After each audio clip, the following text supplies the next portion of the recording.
तो दोस्तों, Dalip Hindi shorthand classes में आपका हार्दिक स्वागत है।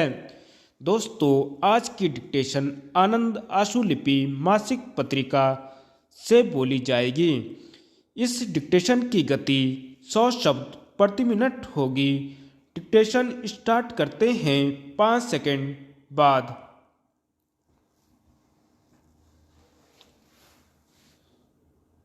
महोदय, हम सभी चाहते हैं कि विकास प्रक्रिया निरंतर चलती रहे, लेकिन सतत विकास के बारे में अलग अलग लोगों की राय भिन्न है।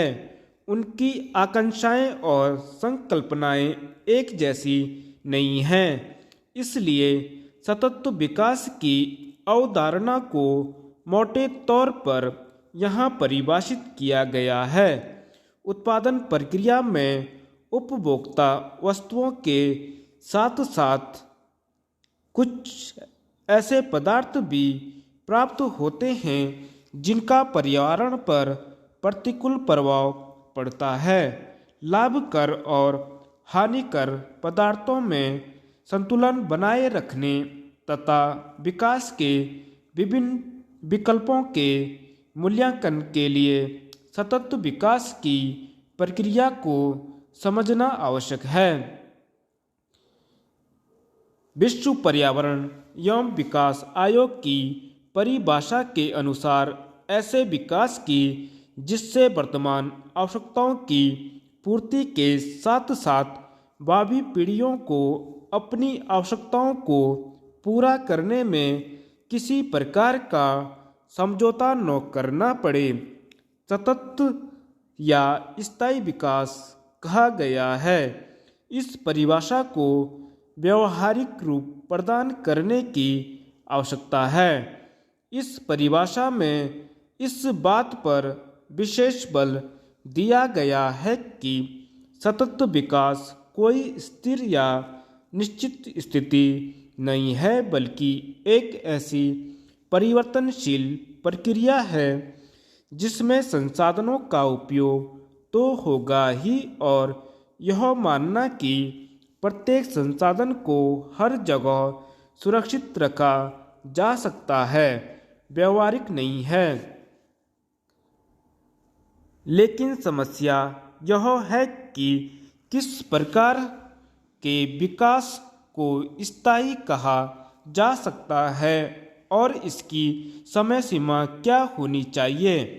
उदाहरण के लिए, वनों की सुरक्षा पर ही विचार किया जाए तो क्या प्रत्येक वृक्ष को बचाना होगा, संपूर्ण या उसके किसी भाग के जंगलों की सुरक्षा, या संपूर्ण विश्व में वन संरक्षण आवश्यक होगा ताकि दीर्घकाल तक पर्याप्त मात्रा में वन संसाधन उपलब्ध हो सके और विकास प्रक्रिया निरंतर चलती रहे।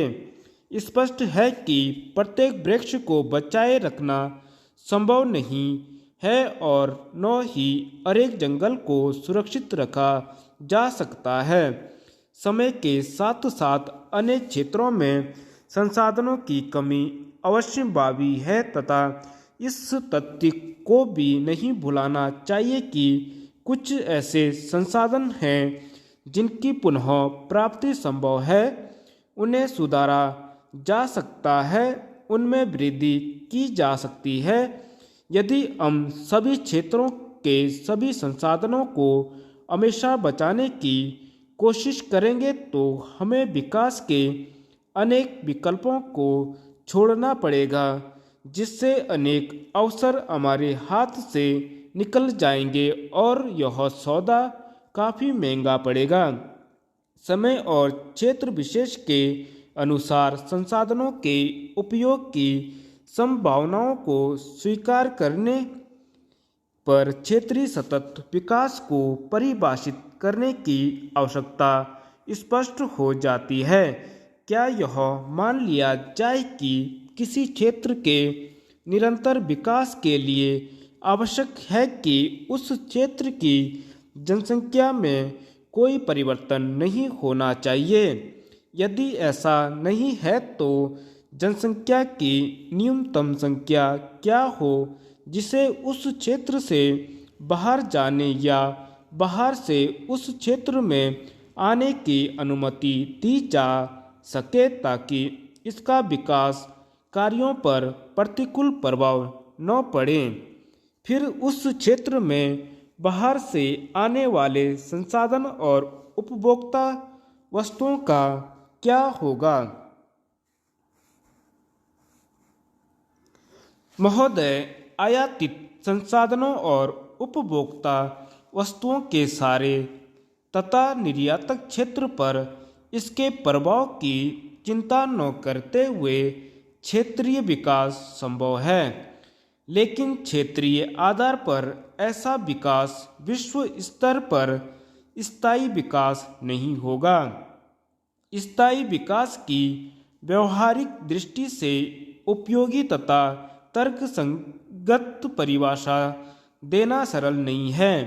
फिर भी मार्गदर्शन के लिए कुछ बातों पर विचार किया जा सकता है। सबसे पहले, अधिकांश मामलों में विकास कार्यों के लिए क्षेत्रीय अर्थव्यवस्था पर विचार करना उचित होगा। यद्यपि कुछ मामलों में विश्व अर्थव्यवस्था के संदर्भ में विचार करना आवश्यक होगा।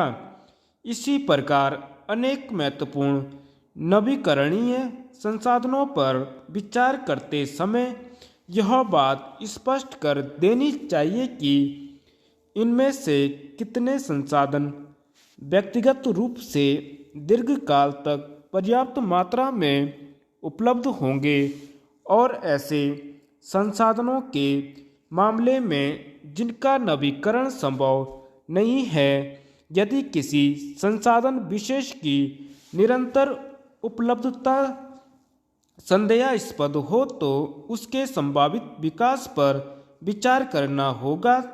दीर्घकालीन विकास योजनाएं बनाते समय योजना की अवधि के अनुसार वर्तमान की तुलना में भावी पीढ़ियों के कल्याण को अपेक्षाकृत अधिक महत्व दिया जाता है। किसी पीढ़ी को कितना महत्व दिया जाए यह निर्णय करना सरल काम नहीं है।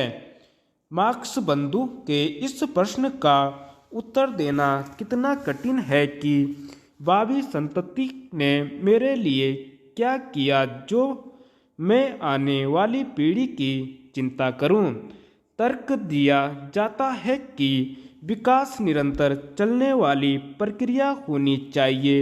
इसके लिए समय की कोई सीमा नहीं होनी चाहिए और आने वाली प्रत्येक पीढ़ी को उससे पहली वाली पीढ़ी की तुलना में कम महत्व दिया जाना चाहिए।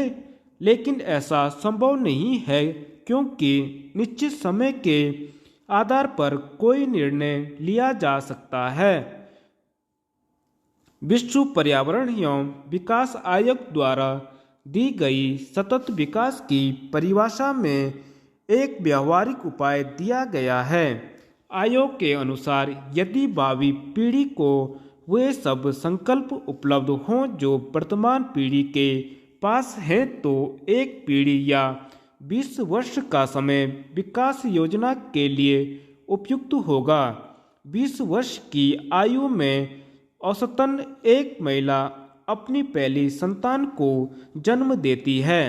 इसके लिए इस परिभाषा के अनुसार विकास के ऐसे विकल्प पर विचार किया जा सकता है जिससे एक पीढ़ी अर्थात 20 वर्ष के बाद प्राकृतिक संसाधन, पूंजी, ज्ञान और कौशल की सहायता से हम उतना ही या उससे अधिक उत्पादन और सेवाएं प्राप्त कर सकेंगे जितनी कि हम इस समय प्राप्त कर सकते हैं। यह बात ध्यान देने योग्य है कि समय के बंधन के कारण यद्यपि हम 20 वर्षों की विकास योजना पर ही विचार कर रहे हैं, लेकिन वास्तव में इसमें भावी सभी पीढ़ियों के हितों का ध्यान रखा जा रहा है। कुछ लोगों के अनुसार विकास न केवल स्थायी होना चाहिए बल्कि विकास का लाभ समाज के प्रत्येक वर्ग को समान रूप से मिलना चाहिए, क्योंकि वनों की कटाई से ग्रामीण समुदायों के जीवन स्तर में गिरावट और उसे प्रभावित होता देखा गया है। धन्यवाद।